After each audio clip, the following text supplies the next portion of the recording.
What's going on, guys? Today I want to take a couple minutes to talk to you about iBuyers, or internet buyers as we call them. So we're going to go over who they are, what they're doing, some of the numbers that we're seeing from their transactions, how realtors can help with an iBuyer, and then at the end I've got some stuff that we found out just last night regarding one of the iBuyers going into the end of the year. But let's start with who they are and what they're doing.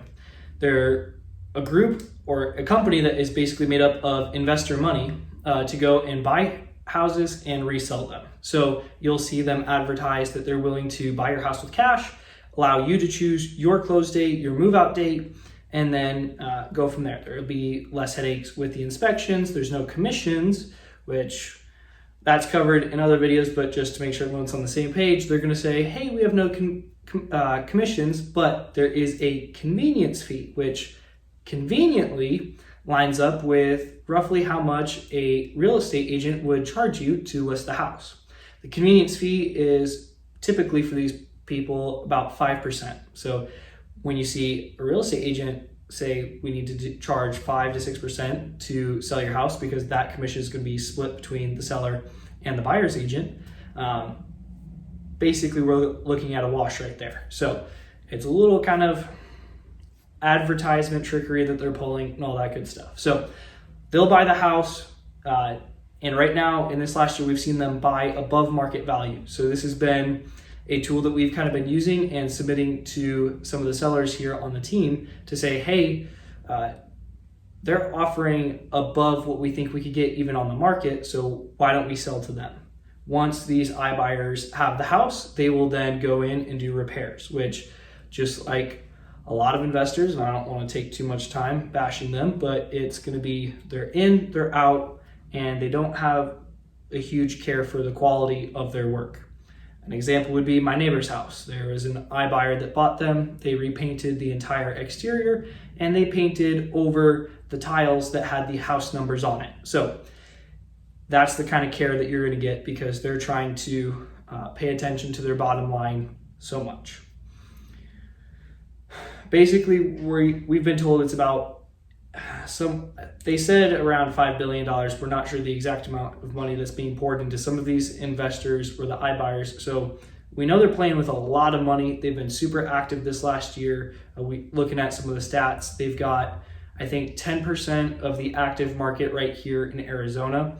And a big part of that is some of them are just sitting on the market. So compared to if they're listed traditionally, if they're marketed correctly and according to the comps, which would be the comparable houses that sold in the last 6 months, with usually within a 1 mile radius, those are selling a lot faster than the ones that these iBuyers have purchased because they're reselling at a higher price. So I want to move into some of the numbers that we're seeing from their transactions to kind of break down some of the stuff that they're doing.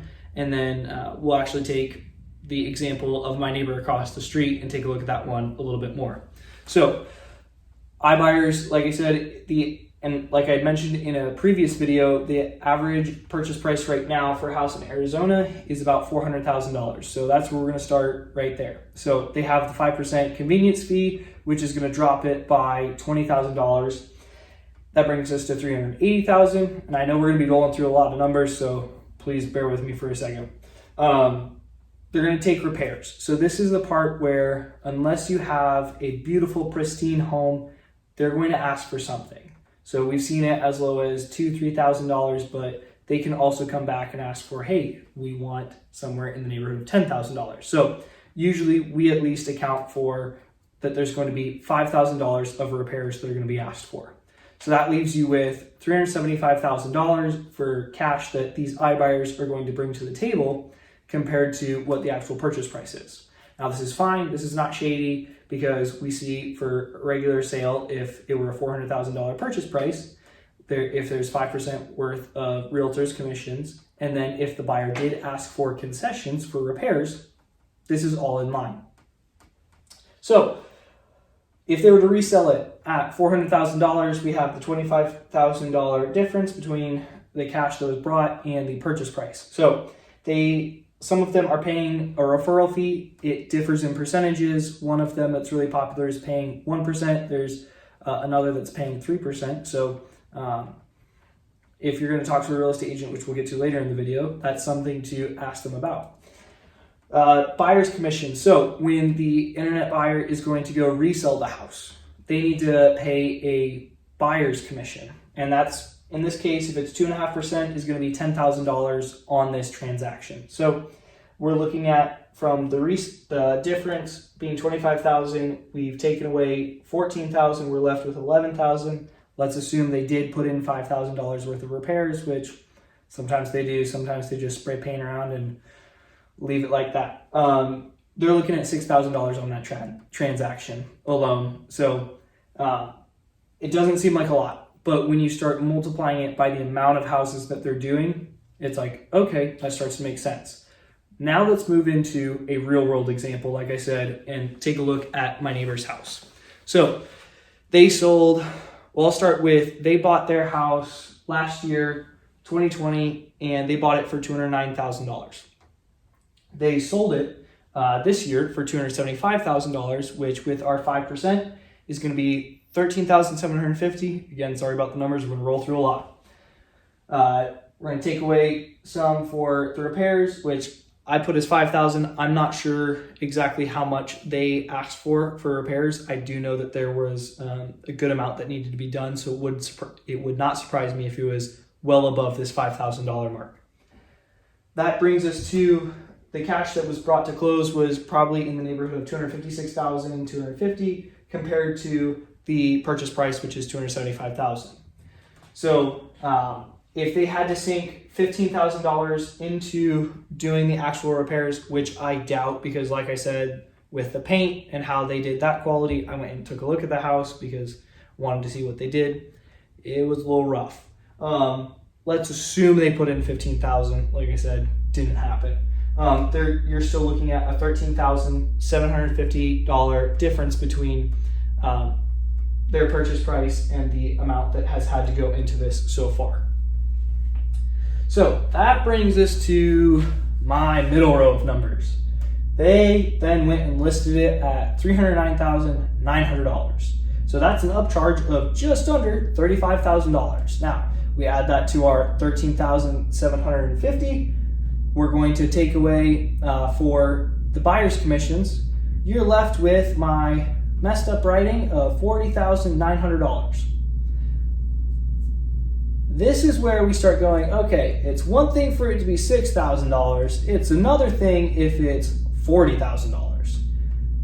Let's assume my numbers are wrong and I've pulled, this is listed actively at $309,000. So I know that's accurate. I know this is accurate because that's how much is listed for the tax records that it said that they bought it for. We know that it's common practice for them to have the 5%, but God forbid I am wrong by a quarter, 25%. That's still $30,000. Half, $20,000. One transaction that was, the second purchase price was $300,000. The first was under $300,000. So this is where things start to kind of make sense as far as what they're doing. And you multiply it out across the Arizona Valley, multiply it out across the nation with all the states that they're in, and it starts to make a lot of sense. So here's where it becomes a really good idea to work with a realtor. A realtor can come in and say, hey, here's what we think you could expect to get on the market if you were to go with us, and here's what you can expect to get on the market if you were to sell to an iBuyer. And there are times where the iBuyer is going to have the better offer than you would get on the open market. The good news is that doesn't mean that you have to say goodbye to your realtor and just go with the iBuyer. The realtor can be a part of the transaction. Like we said, there's the referral fee. So this would be something to talk to if you're going to sell your house, talk to the listing agent about, like, hey, if we're going to go on the market, then we would have the seller's agent commission to be this much, which if it was 5%, like we said, is right around what we're seeing. And then if we sell it to an iBuyer, let's negotiate, because sometimes it's 1%, sometimes it's 3%, depending on the iBuyer. So instead of having extra percentages coming off and going to the seller's agent, because we already know that they are going to get a percentage off of this, that can be negotiated. But it does allow for them to still be a part of the transaction and help you guys out as far as they can help you shop it around. So part of the process is going to be a video needs to be taken of the house. This is the big part to get your offer from them. So our job as agents is going to be going through doing the video, but not just doing the video for the one iBuyer. We like to shop it around. They have different response rates. So, they have different response rates. So we'll submit it to multiple companies. We'll give it a little bit to make sure that the offer that you guys get is going to be the most bang for the house that you have. So it allows us to help you with the transaction. You guys get representation in all of this, and it still makes it where you guys aren't paying a ridiculous amount of money, especially if negotiations can be had with your realtor. Something that we did find out, like I said just last night, was that Zillow sent out an email saying that they are no longer buying houses through the end of 2021. All the houses that they've purchased so far that are in process, they're going to finish those transactions, but after that, they're putting everything on pause, and they might be picking it back up in 2022, but they're going to wait and evaluate what's going on. The reason that they stated was because the market is shifting, so their model works when it's in a seller's market, because it allows them to buy above market value, wait a couple months, and then resell it at to where they're going to make money, similar to how they're trying to do it with my neighbor right now. So they're putting it on pause, and the big part of that is what is with the market changing, which is very good because it's no longer being such an aggressive seller's market, but it is also because, in our opinion, they have a lot of inventory just sitting on the market right now. Like we mentioned, you go around the house with it. We're going to go around the house and take a video. And in as much as our cameras have gotten better and better over the years, that does not mean that there are certain things as far as the finishes that are missed. So when buyers come in and see the house, they don't think that certain houses are worth $400,000 because of the condition they are in. I've been in a house where there was water damage in the living room and they were selling it for $450,000. It was nothing special about the house. It was in an area that I feel like did not warrant it, but that's what the iBuyers are doing right now, and that's why it is sitting on the market so long. So the good news is traditional sales are still an option, a good option, especially since these iBuyers are probably going to be reevaluating how they're doing business right now. So if you guys are looking to sell your house, if this is on the table for you, make sure you talk to your agent about iBuyers and what they're doing in your area in particular, as far as it might be an option that works out really well, but make sure you understand as far as negotiating with your realtor about the commissions, because they will have a referral fee that is most likely going to be going their way. And then double checking to make sure that these iBuyers aren't throttling back their offers to start going under market value because they have too much inventory in their hands already. I hope you guys enjoyed the video. Please give me a thumbs up if you liked it, and I will see you guys next time.